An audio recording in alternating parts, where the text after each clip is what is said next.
it's days like today that are certainly not so much fun to talk about. But hey everyone, this is Kevin the Apptrepreneur, and we've got to talk about layoffs today because here's the thing.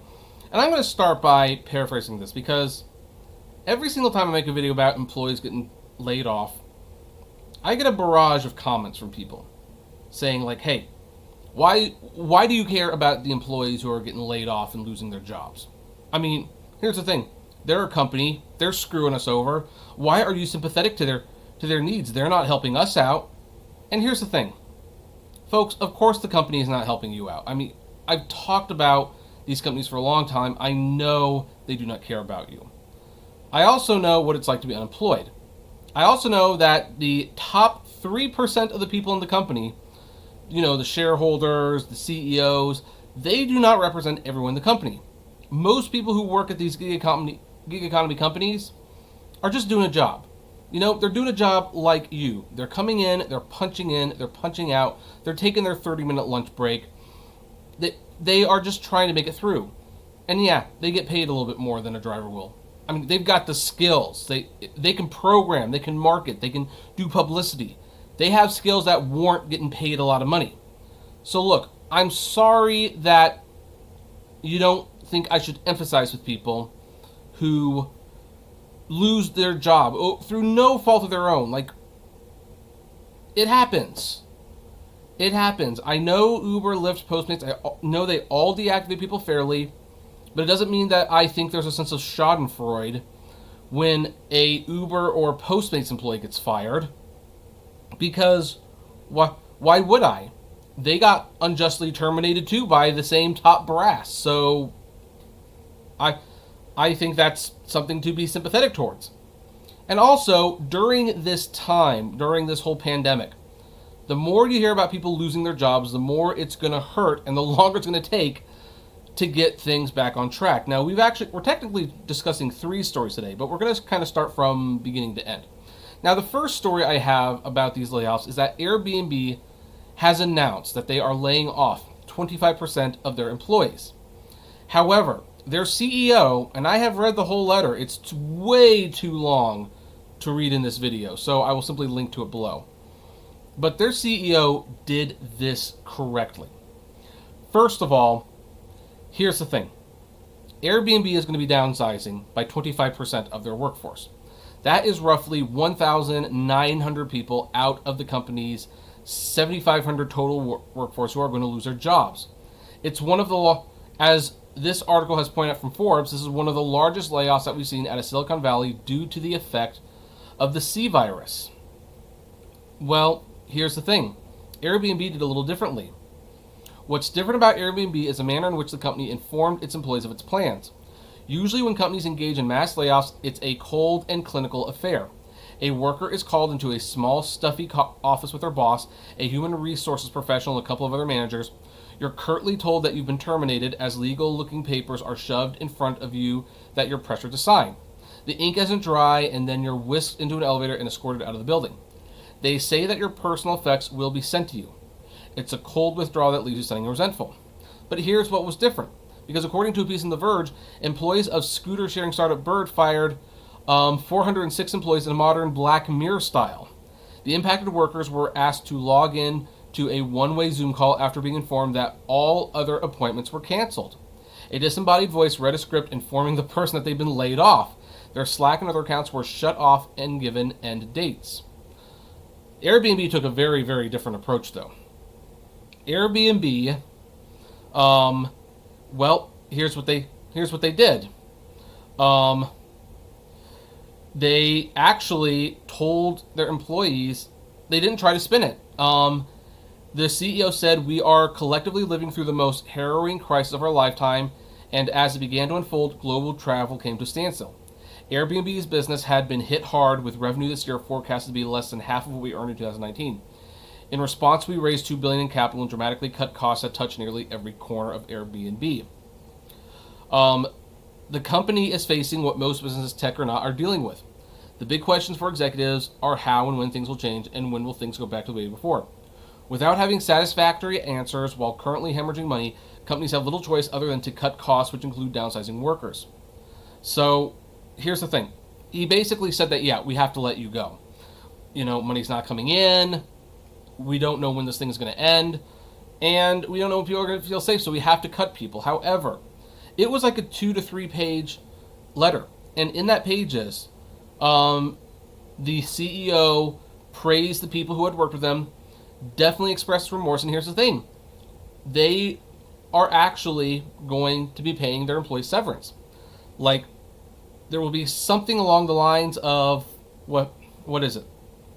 14 weeks of base pay, plus 1 additional week for every year at Airbnb. Tenure will be rounded to the nearest year. For example, if someone has been at Airbnb for 3 years and 7 months, they will get an additional 4 weeks of salary or 18 weeks of total pay. And 12 months of health insurance will be covered through Cobra. So basically, these people have a security blanket. They've got time they're going to be making money.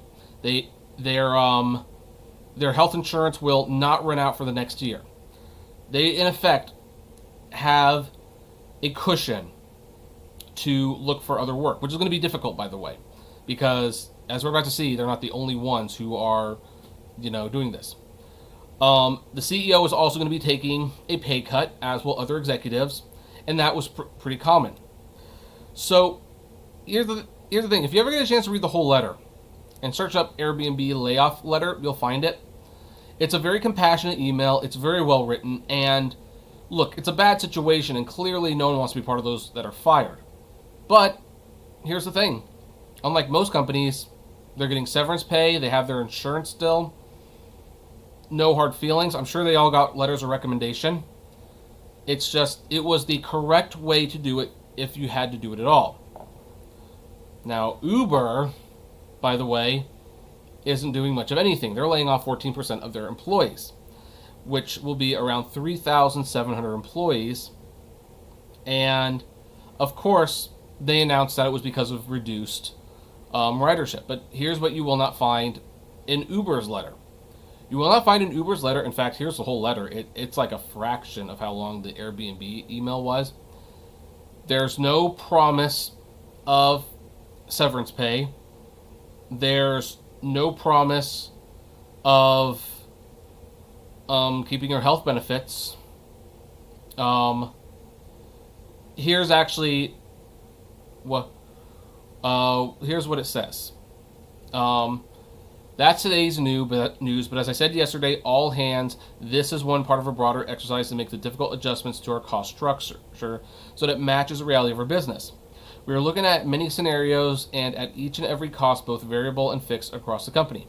We want to be smart, to move fast, to retain as many of our great people as we can, and treat everyone with dignity, support, and respect. As I said yesterday, we can expect we will have a further final update for you within the next 2 weeks. Days like this are brutal. I am truly sorry we are doing this, just as I know that we have to do this. And while it's easier said than done, we have to keep our heads down and keep executing, because that and nothing less is what will keep Uber going and get us to the other side. Given this news, and since we have first quarter for 2020 earnings tomorrow, I thought it would be good to get everyone together again on Friday for a global all hands where we can talk through our financial results and today's changes and can continue to answer questions as only possible. Keep an eye out for an invite soon. Uber on, Dara. No talk about severance. No, really not that much of an apology about the people being laid off. Really not. But here's the thing. Dara Khosrowshahi will finally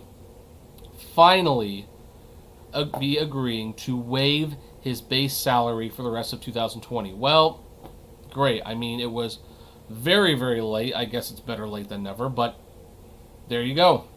So Uber is laying off 3,700 employees. They're not getting severance or anything like that, at least to what we know. And yeah, the CEO finally waived his base salary, but it sure took him a while.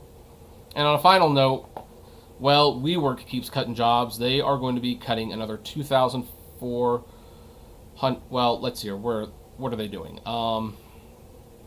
Yeah. So let's see here. It looks like 2,400 more jobs will be lost. Something like that. This is bad. This is bad. Look at all these jobs being lost. Like, combined, there's almost 10,000 people losing their jobs. That's bad. That is bad, and I take no pleasure in this. And WeWork is, by the way, drowning. we kind of expect them to not last very long. But Uber, well, they're doing it in the most inhumane way possible. And here's the thing, I suspect there would have been job cuts anyway because Uber they've not been making money. And so they will continue to not make money, and what can you do? What can you do at that point? I will say, though, I am very, very impressed with how Airbnb handled it. It's a tough situation, and they did the best they can. Now they're still put in an interesting position, and the people who use Airbnb as gig workers had a very interesting response to them, and we'll talk more about that tomorrow. In the meantime, though, again, the gig economy is not going to look the same when this is all said and done. It's going to look very different, and a lot of people are losing their jobs. I don't know how many of these companies are going to be financially viable when this is all said and done. Interestingly, they might also stick around for that very reason, because people might be really depending on gig work to, pick up their bootstraps, if you will. But as other Uber tubers are pointing out, when it comes to Instacart, there's been like a 300% increase in drivers. There's not enough demand for all those people. People are going to be making pennies on the dollars. So this is going to be a very ugly situation for months and months, maybe even a year or so. But I will talk about it when it's really important. And I'm sorry to all the people who are losing their jobs. This situation just sucks all around. And yeah, hopefully when we come back, there'll be some real oversight into how these companies run. Because in some of these cases, things do not need to work out this way. But I'm going to leave that up to you. What do you think about this? I'd love to know. Comment below. Like, favorite, share, subscribe. And as always, flame responsibly. Have a good one.